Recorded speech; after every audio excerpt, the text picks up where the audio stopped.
Welcome to Bench Points. It is finally here. College basketball season is among us. It has finally arrived. It's the greatest time of year. I hope you're as excited as we are.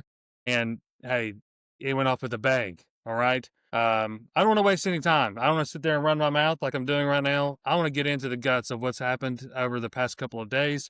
And let's go ahead and come out swinging. Florida and Arizona. Unbelievable game. Obviously, Arizona with the big win. Uh, and Florida, I mean, still looked pretty incredible. Yeah. What a treat for opening day. Like you get to grind through a work day and know that the field of 68 is doing their marathon. And then you're like, I'm missing all of this. And then you pick up your kid, you go to the gym, you get home. It's like 6:30. Your wife leaves for the Pacers game to watch them lose to the Bucks. And then you get to turn on Arizona, Florida in a instant classic in November, like the first week of November, instant classic. There were things that I saw that Florida did that were absolutely fantastic. There were things I saw that Arizona did that surprised me. I think I was an Arizona hater earlier. Still not entirely convinced of either team just based on the way they played. It's game one, but it was a fantastic game. Absolutely fantastic. Arizona thank God they weren't playing on their home court because that was the only way that it was palatable from a court standpoint, but props to them. Big win over number 3 Florida. I'm going to pat myself on the back here because I was telling you all off season this Arizona team is real. I'm going to overreact and put way too much emphasis on the fact that they beat the top three team on the opening night, and I'm going to act like let's just go ahead and crown them because I told you Cole Pete, man, he is a man out there. He was just moving everybody. That vaunted front court that Florida had and brought back, and everybody's like, oh, nobody's going to know what to do with them. It was out there, freshmen, just moving them around, not letting it move. I think he had a 30-point night. I mean, Jaden Bradley just had a great game, really took over in the second half. But I came away thinking, one, Florida's got a lot of potential. It's going to take a minute to get the guard play right with Xavier Lee and Boogie. Boogie, like figuring out how to play together. You could tell there was times where Xavier Lee wanted to make a pass, but the guy wasn't ready looking, or he didn't trust that they were looking, so he ends up taking a shot, or he takes a shot when he probably should have passed it, but he wasn't ready for the guy to cut. That'll get fixed quick. And there was a little bit of foul trouble with Boogie. They'll have to figure out defense because that was something that everybody didn't really mention was those 3 guards they had last year with Clayton, Richard, and forgetting the other one. Jesus, I am on fire with remembering names. But called early onset dementia, Jake, yeah. and you're like almost 40. Yeah, so that's what's happening.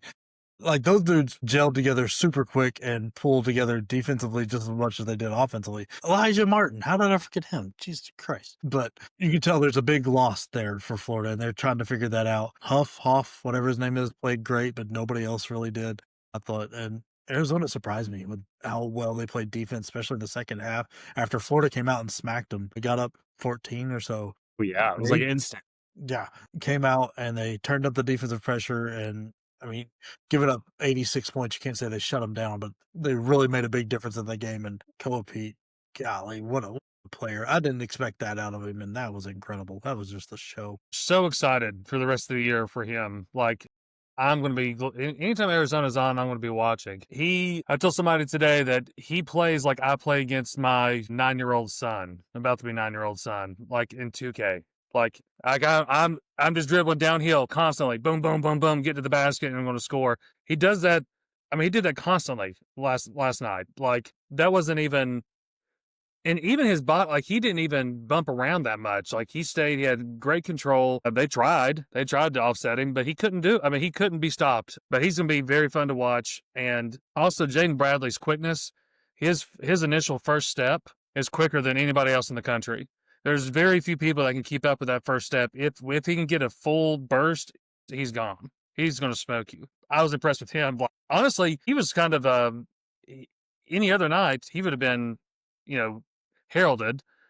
Koa P just put on a flat-out show. And you can tell, also, this Arizona team seems like a good bunch of kids. Like, and Koa is such a good guy. Like, hearing him talk about just some of the stories that he was telling. I don't know if y'all saw the post-game interview with Bruce, which was kind of cool, where Bruce was kind of jabbing at him for something to happen overseas in a tournament or something. He just seems like a very personable guy, well-spoken guy. He truly is Mr. Arizona. And look, Braden Burries, who I expected a lot more out of, He had spent a lot of the night, I think, was trying to figure out foul trouble. I mean, he ended up fouling out. Mhm. It was a welcome to the league moment for him, but that guy's going to be very good once he gets it moving. He's going to be a good shooter. I think that game and that flow just kind of got away from him a little bit. But this Arizona team, they're not very Fun. deep. That's still an issue because they only played 8 guys last night, and one of those guys only played 6 minutes off the bench. And I wonder how much of that is because Burries was in foul trouble. Uh, they out rebounded Florida, that was big. I Like don't even understand. I didn't think Sorry, it was I don't even know how that happened. yeah. I mean, and it wasn't I mean, Awaka did Awaka things. He had 4 fouls. He ripped the guy's jersey off. I mean, There was a point last night where I wanted to text you guys and be like, "How are we feeling about this Awaka?" Because it was like there were moments where Awaka was like, "Hey, he's the real deal out there," and then there were moments where I was like, "Hey, I remember him from Tennessee." Yeah. yeah.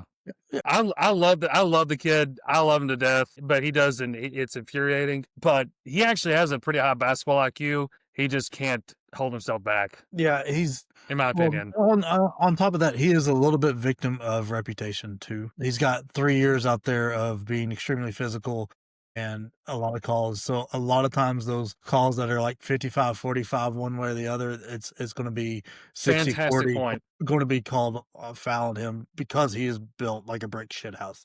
Like I don't know that there's anybody out in college basketball that can move him, but it's unfortunate for him because he's going to be in foul trouble a lot, and that's what I worry about in Arizona looking forward is depth.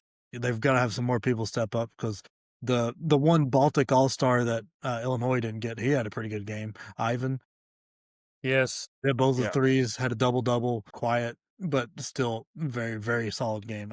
I'm excited. If I'm an Arizona fan, I am super excited coming in now. Dude, yeah. I'm pumped if I'm an Arizona fan right now. And you just, like I said, you beat a top 5 team in the country. Everything you did in the second half looked absolutely fantastic. You had Florida on the ropes multiple times. You got slapped in the mouth, came right back from it. Those are the things that like championship teams are made of. Like you go in, you beat a fantastic team on a neutral court after getting smacked in the mouth, and you do all the right things. You rebound, play defense, you close out. I mean, that's championship stuff right there. Yeah, and okay, now I'm done blowing smoke up Arizona. What the heck was going on there when they were trying to put the game away and just decided to turn the ball over like 4 times in a row before they crossed half court? I mean, if Boogie Flan hits a wide open 3, and I mean that was wide open, that's a tie game, and we might be talking about a totally different result. And the story is how Arizona fumbled the bag instead of how they came through.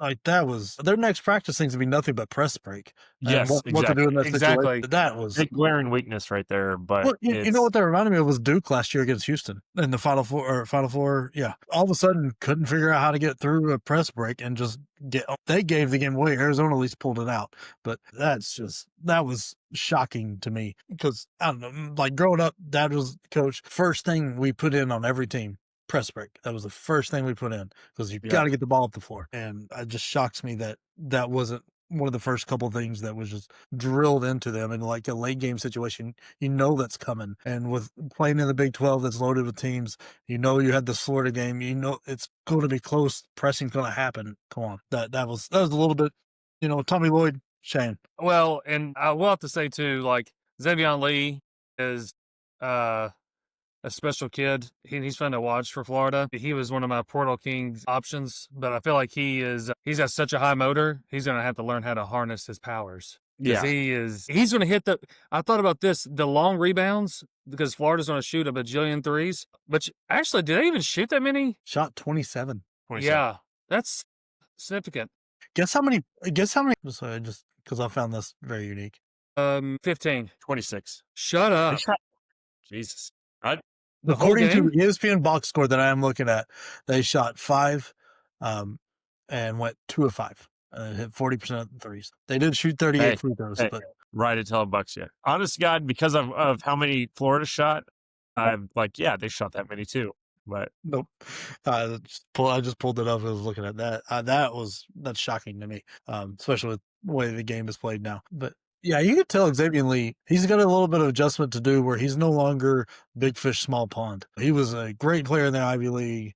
and Oh, yeah. deserves to play at the level he's playing at. But he's coming a little bit back down to the median here. He's no longer the guy playing in high school basketball that's going to play college and playing with a bunch of guys that are going to go watch him play. He's got a little bit of adjustment to make here. Yeah, but I like that for him to be able to get those long rebounds when they miss, when the threes. I mean, because he's going to go after every one. He is thirsty for the ball. We'll see how he kind of progresses. But I think that's a really good point. And really, I was looking. Florida had a relatively balanced 27 points, 11 points, 4 points, 9 points, 14, 11, 8, and 3. They shared the love, but it wasn't enough to hold up the Wildcats. Speaking of, anybody else got anything else on the Florida-Arizona matchup? It was incredible. I loved it. I was so excited. It was fantastic. I still cannot believe I'm like replaying the game in my head. I cannot fathom that Arizona shot that few of threes. Yeah. Hey, shout out to me and Professor Sides that we did the daily pick show. We took Arizona, caught a ton of heat over there on that channel for that. Hey, look who cashed it. There you go, baby. That's right. I love it. And Tommy Lloyd, other than that one little snafu, really well coached game. Yeah, he did great. All right, boys. What about Villanova and BYU? Absolutely fantastic game. Tough, close game. Surprisingly close. I will say, I didn't think it was going to be a blowout, but not that close. I will say, like, I stand firm on shoot your pants up for Debanza. Incredible. He did look fantastic. Questions about BYU right now, but as a whole, but might be a sign of Villanova rearing their head back into relevancy. Yeah. Oh, I mean, Willard, me and Brad were talking before this. That was the game plan to beat BYU. He did a great job. He had the right game plan, didn't quite make it. BYU, all my questions are still there. And if not, I'm a little more down on what I was. They had absolutely nothing off the bench. There was nothing there. And Debanza is a very talented guy, and he's going to be very, very good. But he got moved. Like we talked about Koa Pete not getting moved. Debanza got knocked off his spot several times, especially driving and stuff. And then that ball, that whole team is on him. I mean, he shot 18 shots last night. I came away impressed with Robert Wright. He looked a lot better than what I expected. But I was also, as more credit as I'm going to give Robert Wright for how he played. Kenneth Davis was very disappointing. That guy, he might as well not have been out there. Yeah. But Bryce Lindsey off the bench, who saw that coming for Villanova? Going 5 of 9 from 3 and all like big boy shots, not, garbage time mop up stuff. That guy he was playing. Yeah, I will say out of that game, the real bright spot was Debanza. And I would say the other bright spot from the other side was Villanova's containment of everybody else not named Debanza. Yeah. Oh, I mean, it's Kevin Willard's team. You know they're going to play tough defense. Like, yeah, that Maryland team last year played great defense. Like, almost, I was kind of thinking about this after I was watching the Purdue game, watching the start of Kentucky. I watched several of the games last night. The theme I've got outside of a few teams that we're going to talk about are slow starts. And I felt like BYU got off to a slow start. 42 points at half is still a lot of points. Like, you could tell it was like a pieced together 42 as opposed to like a cohesive, well-manufactured 42 points. And then you saw it in the second half when they only put up 29. This team is not going to survive on 29 points at half. Well, Venza is great, but I know it's one game. Are we worried about usage rate and his free throws? I mean, he shot 28% from free throw. He only shot the 1-3, made the 1-3. It seems right now the move would be to put him on the line, like be very physical with him and put him on the line. He was like some of those spin moves he was making and like going to the bucket and fast break stuff. You're not going to stop him there. He's too good, too talented. And it kind of feels like that was what BYU did or Villanova did for a bit, and it kind of paid off for him. Yeah, 2 for 7 is not going to cut it. For a guy as athletic and as physical and as overall good as he's supposed to be, he's got to make his free throws. This is one of my chief complaints about TKR last year was like, guy's going to get to the line a million times, make your free throws. This was Debanza last night. Like, it was just like 9 for 18 from the floor, 1 for 1 from 3. Looked solid. Had some shots that I think he's going to make throughout the season that just did not go. Clean looks, but you got to finish at the line. It's going to be the only time he's going to be able to shoot without being touched this year. And if you can't do it from there, you can't do it from anywhere. I'm just curious what y'all's opinion on this. If you're Willard, was it worth playing Askew looking back? I mean, I know hindsight's 2020. He The team played that was 12 minutes. He missed every shot, and he committed 3 fouls. No other I counting don't blame him for doing it. I just don't think I don't think you can't count on somebody playing that. that poorly, but I don't know if it was that's. if I I mean, that's would a fair question. I feel like. if I would have played him knowing 12 minutes was my minute cap, and like Hmm. I might have played him at the beginning, but I think I would have cut him real quick. Wouldn't even got him to 12 because like, okay, this game is moving at a different rate, and you're not ready. I don't want you to do something stupid and hurt yourself more. Let's save you back to we're playing nobody state, and you can work your way back that way. Rather to have a chance to knock off the number 8 team, because maybe some more of those minutes go Lindsay's way, or Jeffrey or somebody like that was a little more effective offensively. Well, one of my main takes from the game is that you may have, a fancy car and fit the band stuff, but it's really Robert Wright is the gas. I think he's the gas of the team. I think it runs through him. He leads that team. That's his team. I was really impressed with him, how he handled himself, and had a pretty good night. Pretty dang solid. Yeah, he did great. He's just a floor general. He didn't Yeah. shoot. He didn't shoot. If like that was a big issue with BYU in general. I'm shooting 40% or less than on the night is not great. I mean, and you can't blame that all on the 3 ball. They didn't shoot well from 3, but they didn't shoot 93s. There was a lot of and I mean, credit to Villanova, because it wasn't like they were missing I was about easy to shots. say, There was a lot of defense there, but so as much as I wanted to pat my back for Arizona, I may need to, get out in front of this. I may have the Villanova call wrong. I had them way, way down this year, and this maybe if we're overreacting to things, I could very easily have been way wrong on Villanova. and only had one returner, like one returning player, right? Yeah, Or something if like that. Was it Askew? SQ I came can't from remember. Long Beach State or something like that. He couldn't cut it at Kentucky and went to some like Oh, California okay. and cut it there and went to another California school, and somehow that was part of the reason I hated Villanova, is like somehow we're basing our offense being more efficient on a guy that couldn't cut it at the D1 level twice, or the big boy level twice. So we're counting on him to do it the third time. Right.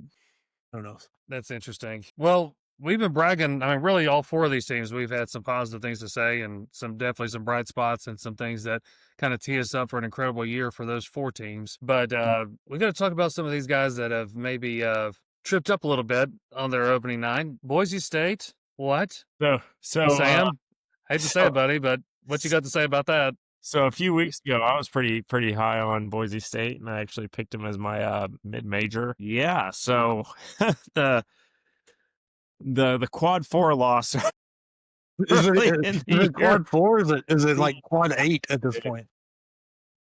Yeah, I think that it doesn't bode well for an at-large. So go Boise State in the conference tournament. Yeah, they did not look good. Nothing they did worked. I felt for like a team that I was high on, that CBS Sports was high on, that some folks in ESPN were high on. Like, I don't think anybody had that on the bingo card, and they just looked awful.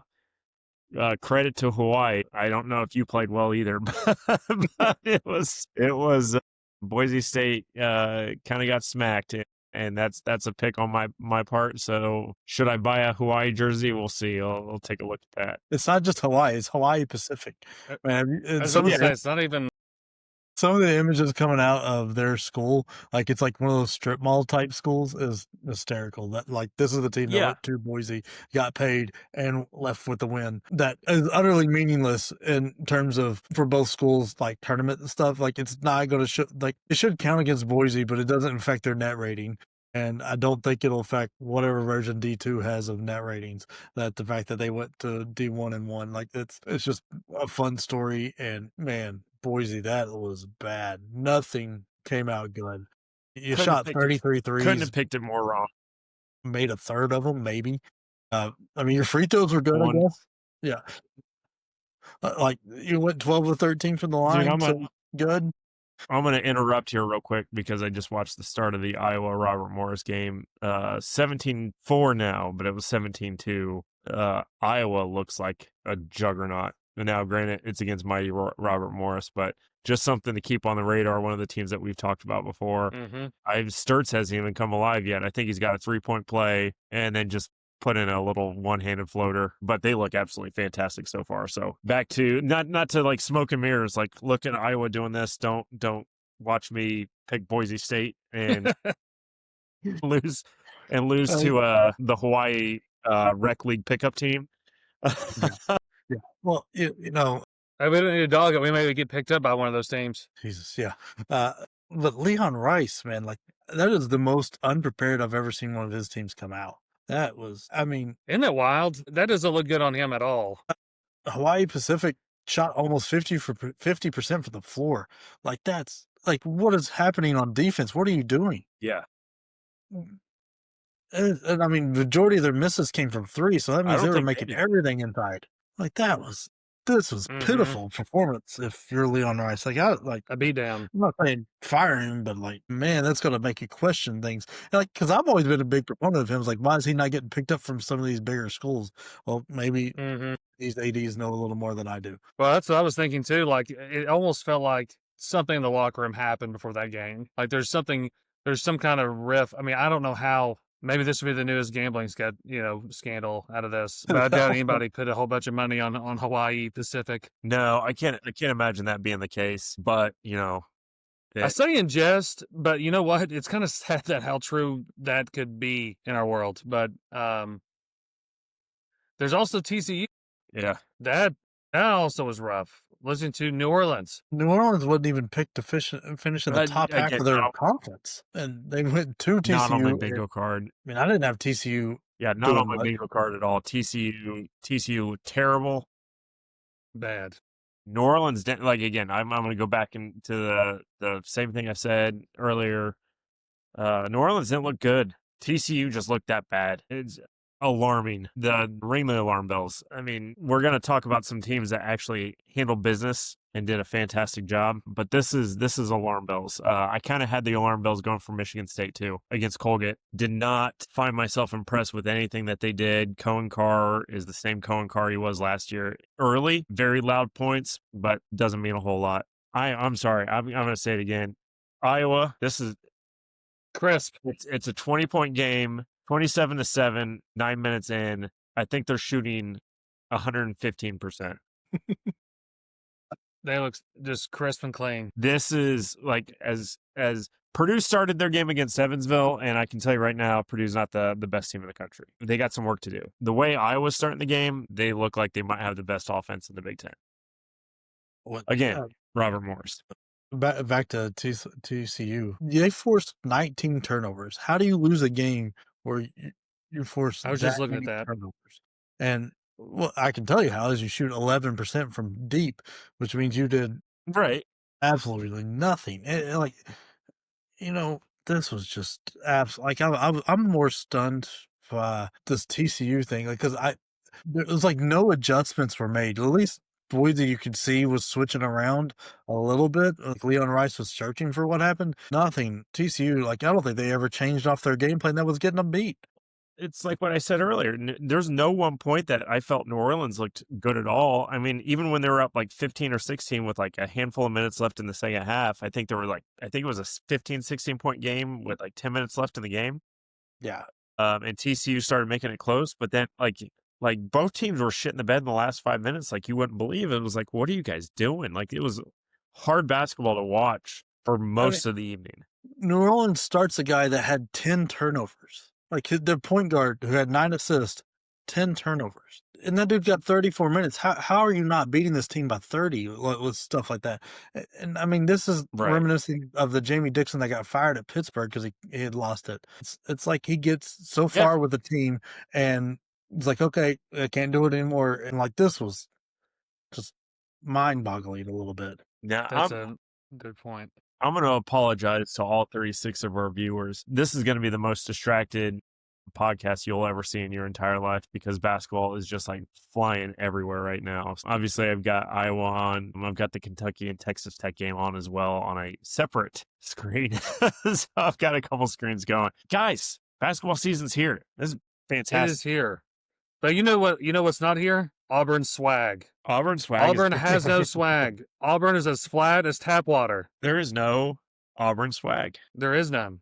It is not there. Stephen Pearl looked like he was coaching for a friend. Like, literally, he was subbing in for somebody. He didn't know. He looked spooked the entire time. Have you guys ever worked for a company where, like, you busted your ass for, like, years, and you think, it's like, man, I'm in line for a promotion, and then the owner gives the vice president job to his son? That's what I've seen that movie before. I've seen the movie. That's what it was. Hey, kiddo's going to run the show here and not run it well. I mean, it'd be different if it looked so awkward. That's one of the most awkward games I had ever seen. The players looked awkward. They looked uncomfortable. Stephen Pearl looked like he was about to crawl out of his skin, which, I mean, listen, the pressure that he's got to be feeling, I understand. I get it. I empathize. But you signed up for this gig, baby. You gotta be on this. Daddy teed you up. You better freaking knock it a mile. And he didn't do it tomorrow. Well, You better right? practice. To be fair to Stephen Pearl, Daddy didn't leave the cupboard completely full. A lot of my question marks coming into the year with Auburn got really enforced. Like, Pettiford is not a point guard. He is a very good player, a very talented player, but he is not a guy that you're running that offense. That's running that offense. Keyshawn Hall, incredible, and he came through. He's the reason they won. But Elijah Freeman and Overton and Jovic and everybody else, like, not a very deep team, not a very overly talented team. There's a lot of questions here, Auburn. And are we sure Bruce Pearl likes Steven? Do we know that for a fact? You think that why Bruce is retiring is like, oh shit, I didn't put together the right crew. I better get out here while the getting's good. Yeah, because he didn't want to get Brian Kelly. There's a lot of holes in that team. And I mean, it's one game. Try not to way overreact, but I don't know where the offense is going to come from, and I'm not sure. Pearl is definitely not I don't think Stephen Pearl is the guy to fix it. I don't know that he's got that kind of mind. Hopefully, he shocks me, because as much as I want to laugh at the guy, I don't want to see him just fall on his face this bad this early. I want him to at least make it to the SEC, so I can let Tennessee do some of it. I don't want to see who they bring in. Right. I mean, that's fair. Because got Houston in a week or two, and some other bigger games coming. Like, this is eek. That's making me anxious for him. Well, I'm hoping that Auburn still has questions come December 20th, and that Purdue has answered some of theirs, because if Purdue gets some of their questions answered, and we'll talk about it more in detail. I'm going to say I don't think Purdue's the best team in the country. I think they have potential to be, but if they play Auburn the way they played last night, I think Purdue wins by 1 million in Indianapolis. Yeah, I think that might happen anyway.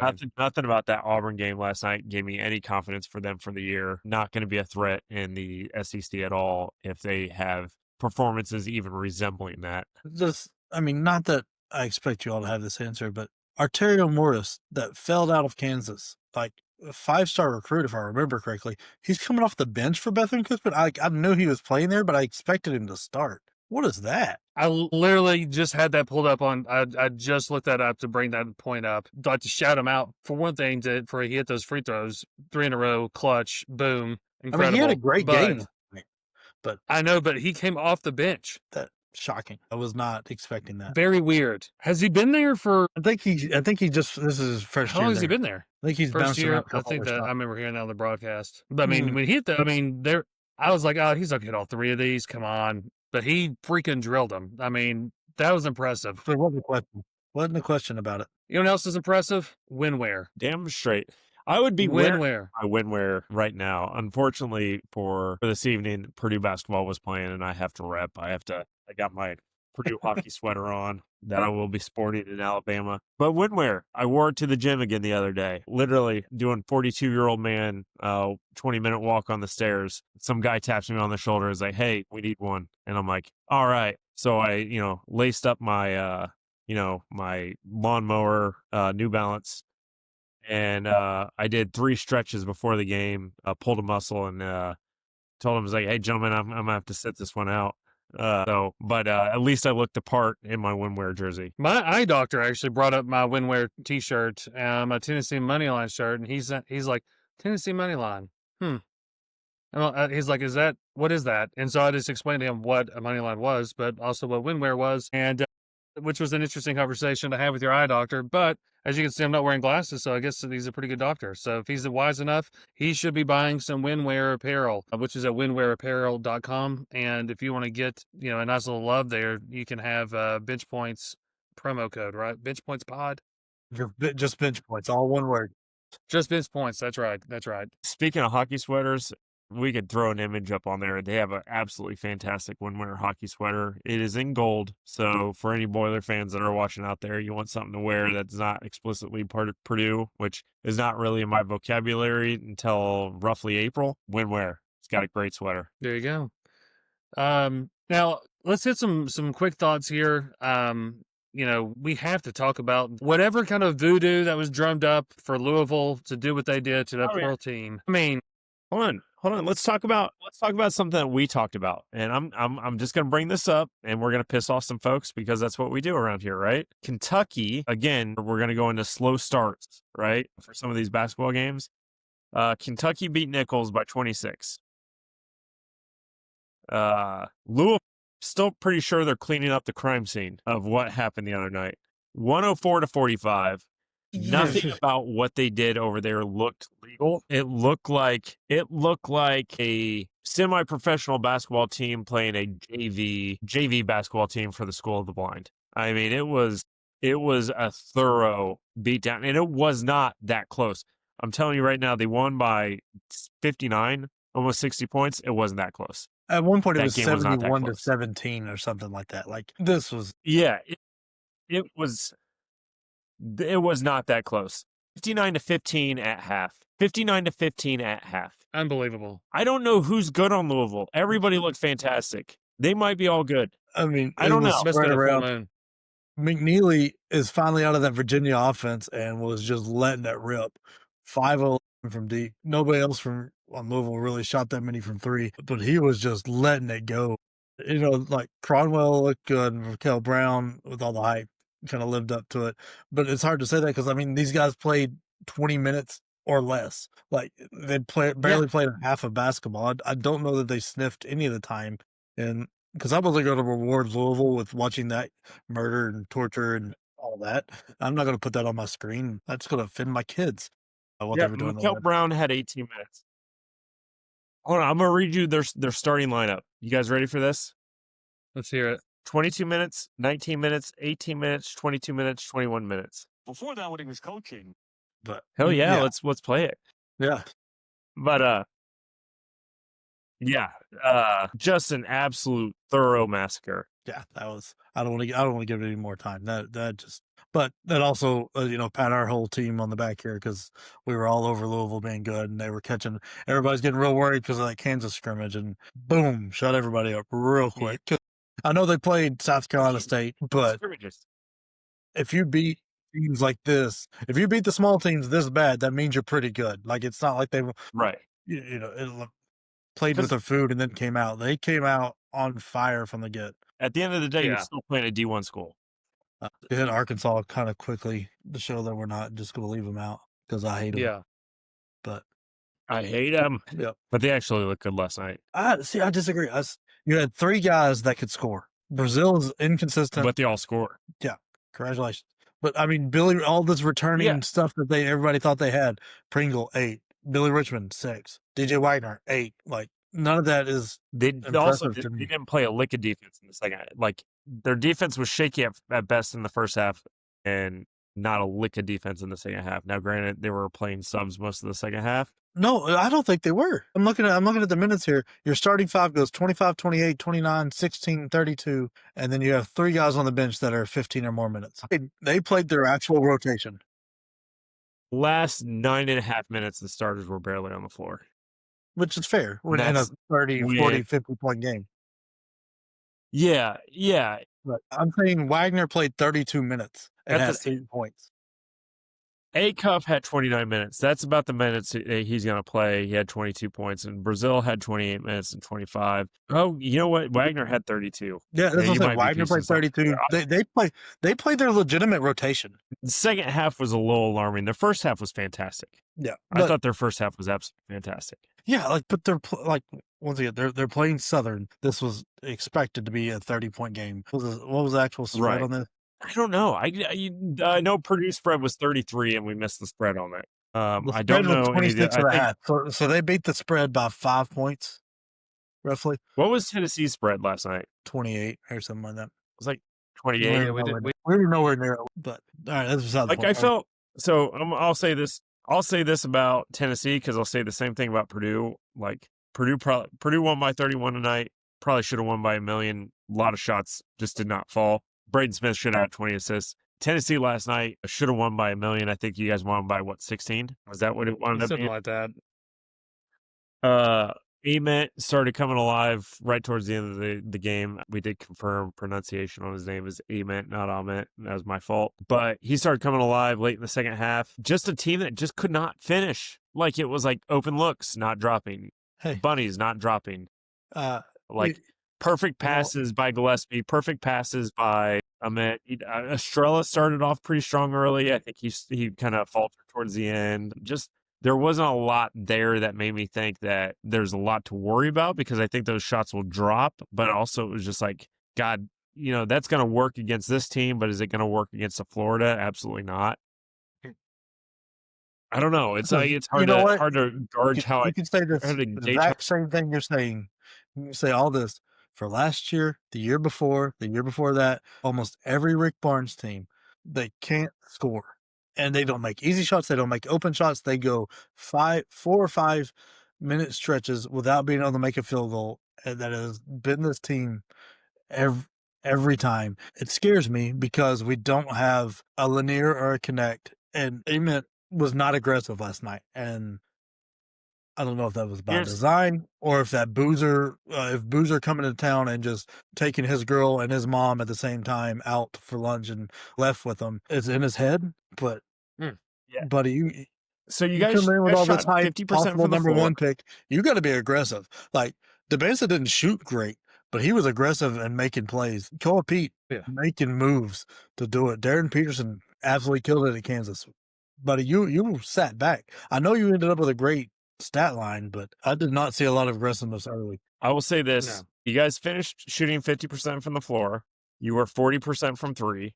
You out-rebounded them by 22. 16 offensive rebounds, 38 defensive rebounds. 19 assists, but also 19 turnovers. I can't get over the turnovers. That just absolutely ate me alive. Yeah, and the rebounding in the first half was. And how many offensive boards did we give up? It was like 703, I think, we gave to this very small team. Yeah.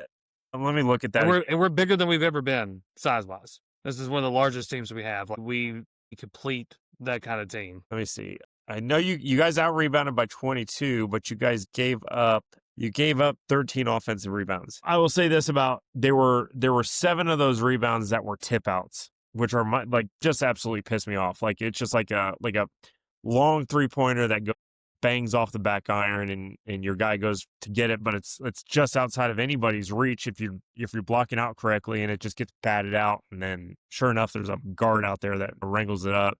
Those are the offensive rebounds that piss me off a lot. A lot of it is just luck, and the other half is just that extra ounce of hustle by whoever's tipping it. But you guys got 7 or 8 of those that happened last night that you normally would wrangle up. But I mean, I wouldn't even worry about those so much as the major concern right there is the turnovers.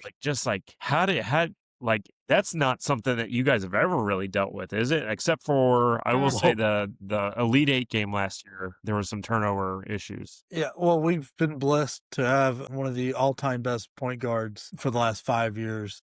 And on top of that, before that, we had Vescovi at the same time, who were extremely efficient with the ball and did not turn it over, him and Zakai. So we're coming back to earth a little bit, but this wasn't just one guy having a bad night. Everybody turned the ball over a decent amount. Yeah.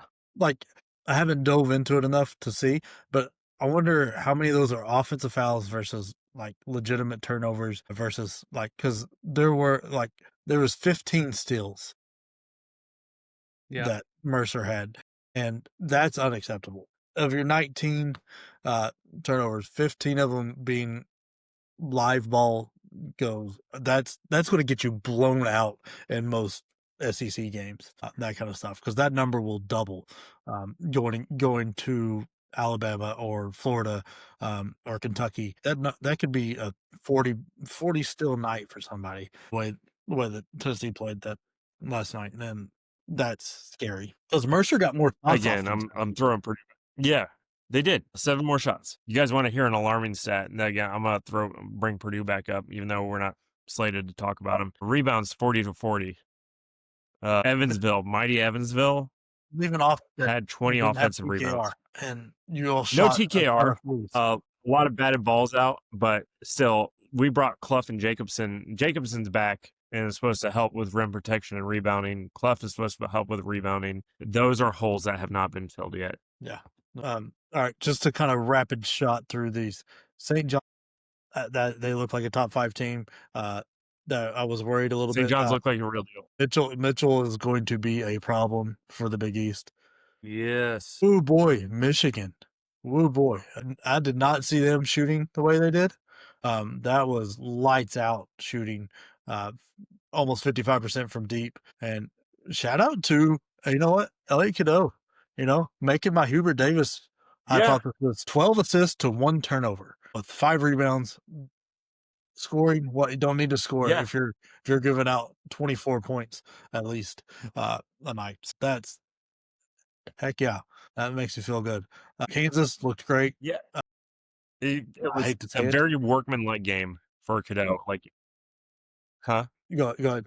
Yeah, and Lendenborg, not Didn't hear you. overly impressed with his stat line. Expected more rebound. He got 22 minutes. Oddly enough, he came off the bench. Yeah, Did you guys I don't notice know. that? Yeah, Dusty Mays doing He something. did?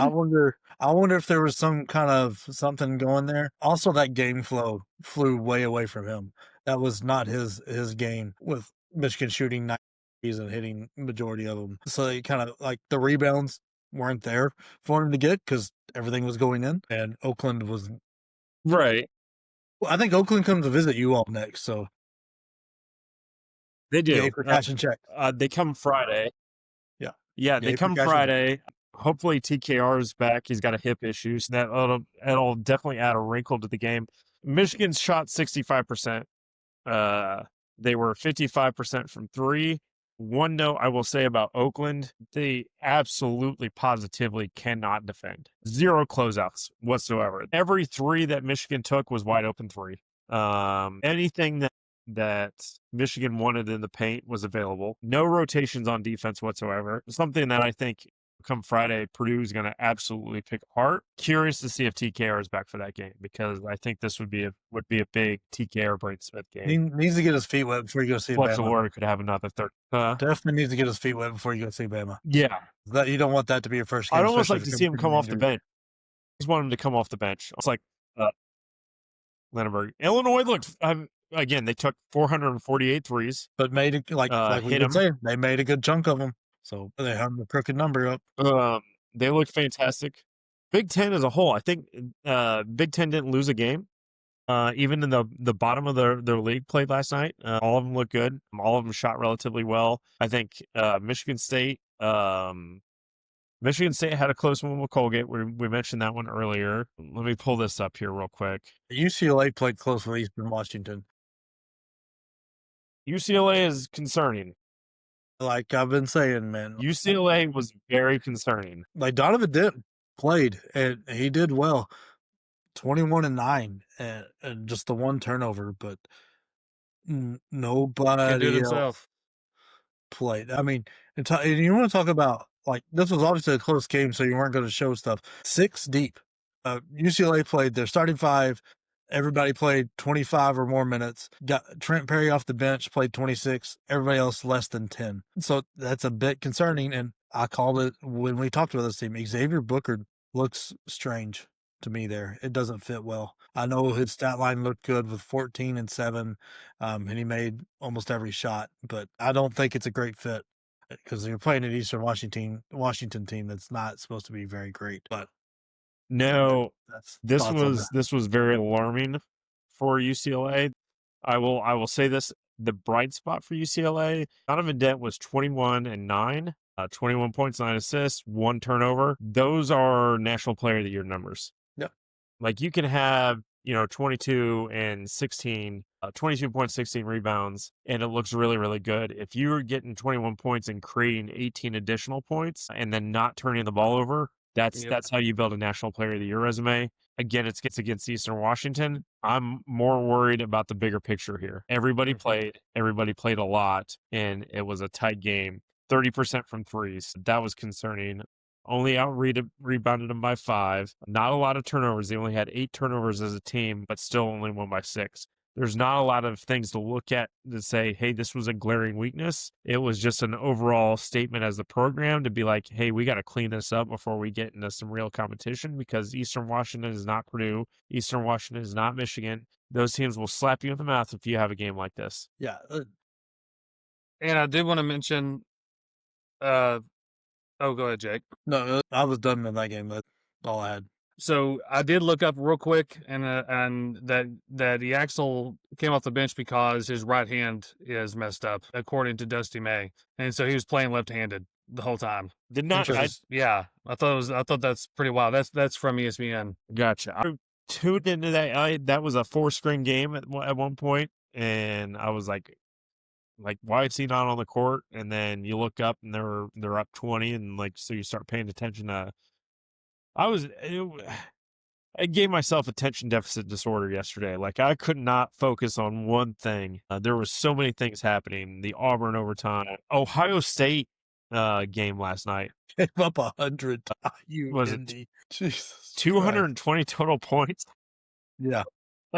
Who had the over? Dude, who had the over on that? 3 years ago, That's we were unreal. begging IU Indy was begging students to come out and try out for the team.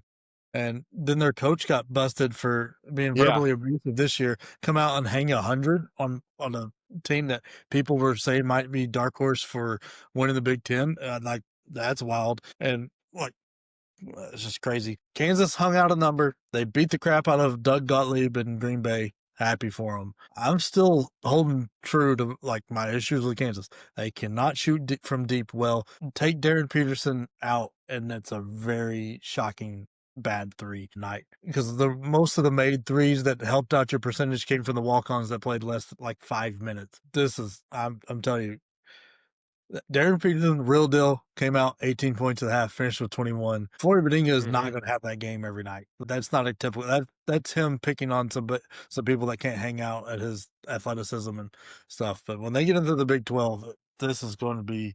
I'm feeling really good about our Kansas take of not being very good, compared to where they're ranked. But that's. You know what else is not very good? Is this bench behavior conversation that we're about to have very quickly. But Disney, ABC versus Google and YouTube, what an absolute slobber knocker. What an absolute just robbing us of our joy. Horrible timing. Game 7 of the World Series. College football, college basketball, literally right on the cusp of it. What are we doing? Needs to get resolved. Please, Lord, make it work. Make it happen. YouTube promised me this would be streaming was going to be easier. And yep. And now it's harder. It is so much harder to figure out how to watch a game. I am I know. It's so ESPN and Disney are the evil empire now, right? I don't give a shit what you say.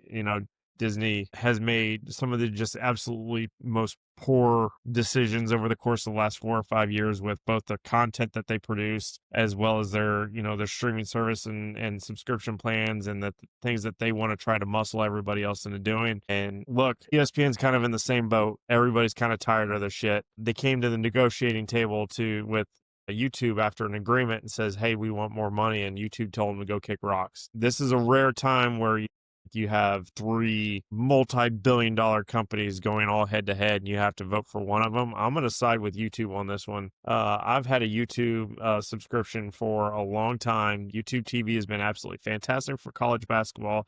The way they provide the content to the viewer is fantastic.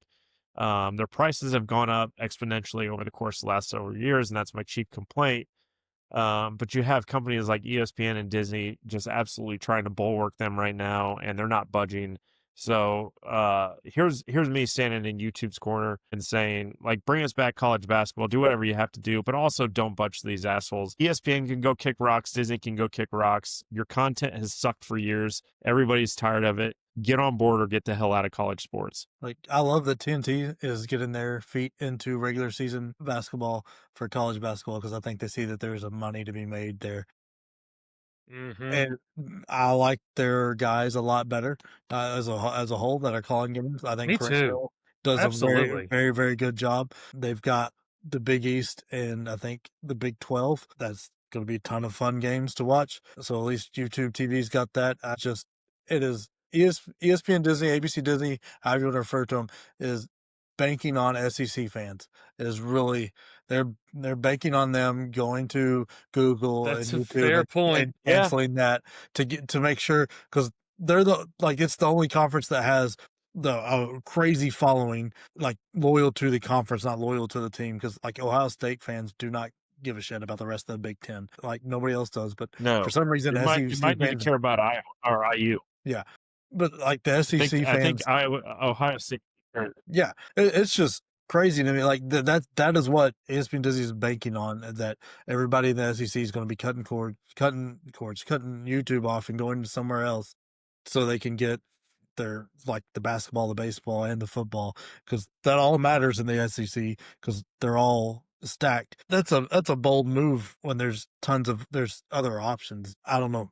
Don't understand it. I don't pretend to know how business works at that level because I think I could live my life 7 times over and not make enough money to be anywhere near that conversation, like to be allowed in the room. Right. So who knows? Who knows what's going to happen? It Yeah. just sucks for the common man. It sucks for everybody else, and it's because ESPN wants more money and Disney wants more money. And look, I'm sure it's all going to work out in the end, and somebody's going to have some concession somewhere. But it affects the guys that pay their $89.99 for whatever YouTube package that they get. But now like we want you to pay an additional $20 for ESPN and Disney, and then we want you to pay another $15 for Peacock.